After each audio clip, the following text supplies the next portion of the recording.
जय माता दी दोस्तों। वर्ल्ड बेस्ट मैजिक में आपका हार्दिक स्वागत है।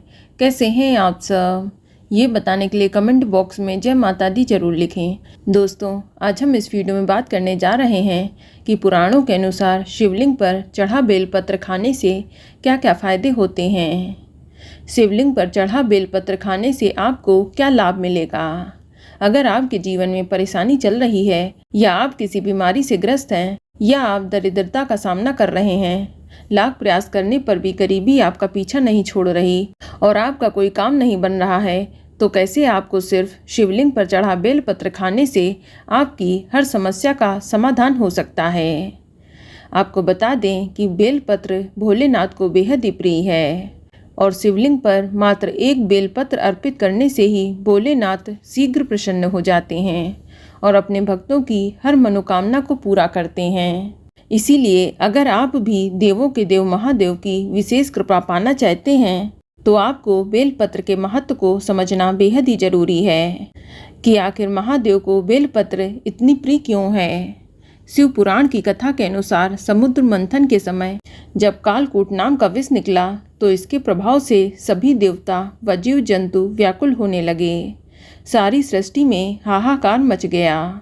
इसके बाद संपूर्ण सृष्टि की रक्षा के लिए देवताओं और असुरों ने भगवान शिव से प्रार्थना की। तब भोलेनाथ ने इस विष को अपनी हथेली पर रख कर पी लिया। विष के प्रभाव से स्वयं को बचाने के लिए उन्होंने इसे अपने कंठ में ही धारण कर लिया, जिस कारण शिव जी का कंठ नीला पड़ गया और इसीलिए महादेव का एक नाम नीलकंठ भी है। वहीं विष की तीव्र ज्वाला से भोलेनाथ का मस्तिष्क गर्म हो गया। ऐसे समय में देवताओं ने शिव जी के मस्तिष्क की गर्मी को शांत करने के लिए उन पर जल उड़ेलना शुरू किया और ठंडी तासीर होने की वजह से बेलपत्र भी उनके मस्तिष्क पर चढ़ाने लगे। बेलपत्र का लेप शिव जी के मस्तिष्क पर किया गया। बेलपत्र के जल से शिव जी को स्नान कराया जाने लगा। तब से ही शिव जी की पूजा बेलपत्र से शुरू हो गई। इसीलिए शिव जी बेलपत्र से पूजा करने वाले भक्त पर अपनी विशेष कृपा बरसाते हैं। आप भी अपनी मनोकामना की पूर्ति के लिए शिवलिंग पर बेलपत्र जरूर चढ़ाएं। आपको बता दें कि बेलपत्र 6 महीने तक बासी या पुरानी नहीं होती। इसे आप एक बार शिवलिंग पर चढ़ाने के बाद धोकर पुनः शिवलिंग पर चढ़ा सकते हैं। कई बार बेलपत्र उपलब्ध नहीं हो पाती तो आप बेलपत्र का चूर्ण भी शिवलिंग पर चढ़ा सकते हैं। आपको बता दें कि शिव महापुराण के अनुसार बेलपत्र की बीच की पत्ती में स्वयं महादेव शिव का वास माना गया है और बाकी की 2 पत्तियों में ब्रह्मा और विष्णु का वास माना जाता है और जो बीच की लकड़ियाँ जिससे तीनों पत्तियाँ जुड़ी हैं वहाँ पर माँ पार्वती, माँ सरस्वती और माँ लक्ष्मी का वास माना जाता है और नीचे की लकड़ी में 33 करोड़ देवी देवताओं का वास माना जाता है। इसीलिए एक बेलपत्र का पत्ता बहुत ही शक्तिशाली और चमत्कारी होता है।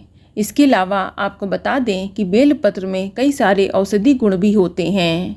इसीलिए शिवलिंग पर चढ़ी बेलपत्र खाने से कई सारे रोगों से छुटकारा मिलता है। बड़े से बड़े रोग से भी मुक्ति मिल जाती है। साथ ही शिवलिंग पर चढ़ी बेलपत्र खाने से मनोकामनाओं की भी पूर्ति होती है। दोस्तों, शिवलिंग पर चढ़े बेलपत्र को खाने से मधुमेह यानी डायबिटीज की बीमारी से भी छुटकारा मिलता है। कई महीनों तक अगर आप लगातार शिवलिंग पर चढ़ी बेलपत्र का सेवन करते हैं तो डायबिटीज़ जैसी कई बीमारियों से आपको निजात मिल जाता है। इसके अलावा शिवलिंग पर रोज बेलपत्र चढ़ाने से सभी समस्याएं दूर हो जाती हैं। व्यक्ति को कभी भी पैसों की समस्या नहीं रहती है।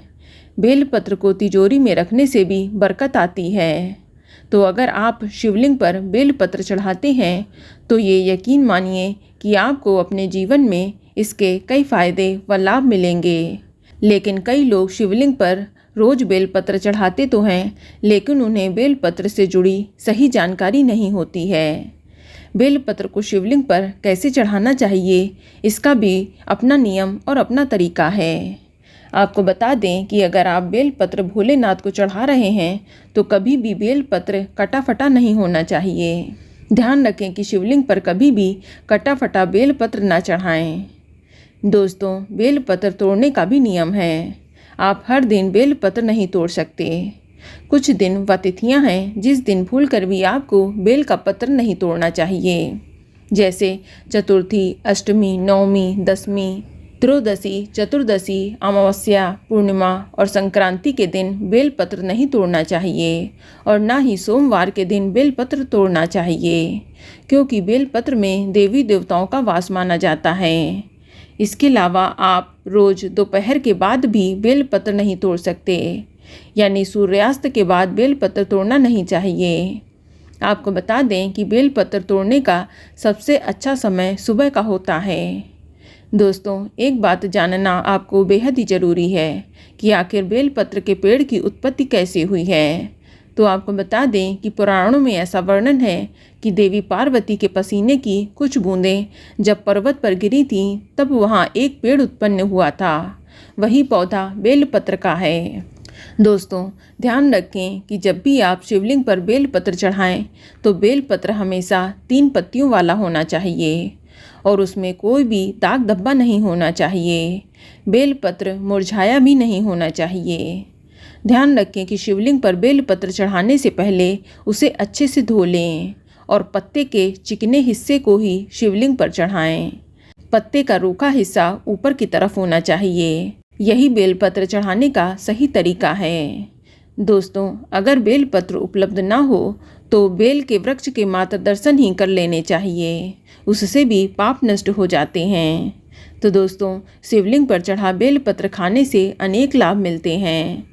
अगर आप किसी रोग या बीमारी से पीड़ित हैं तो आपको शिवलिंग पर चढ़ी बेलपत्र जरूर खानी चाहिए। शरीर में कितने ही रोग हों, बेलपत्र खाने से राहत मिलती है। बेलपत्र खाने से आपको बहुत पॉजिटिव एनर्जी भी मिलती है, साथ ही धन संबंधी समस्याओं से भी छुटकारा मिलता है।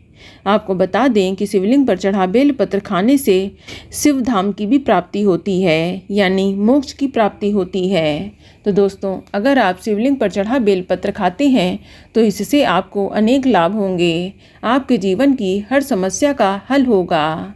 तो दोस्तों, ये जानकारी आपको अच्छी लगी तो कमेंट में जय माता दी जरूर लिखें और अगर आपका कोई सवाल है तो उसे कमेंट बॉक्स में अवश्य पूछ लें और इस वीडियो को लाइक करें, शेयर करें और साथ ही साथ चैनल को सब्सक्राइब करें।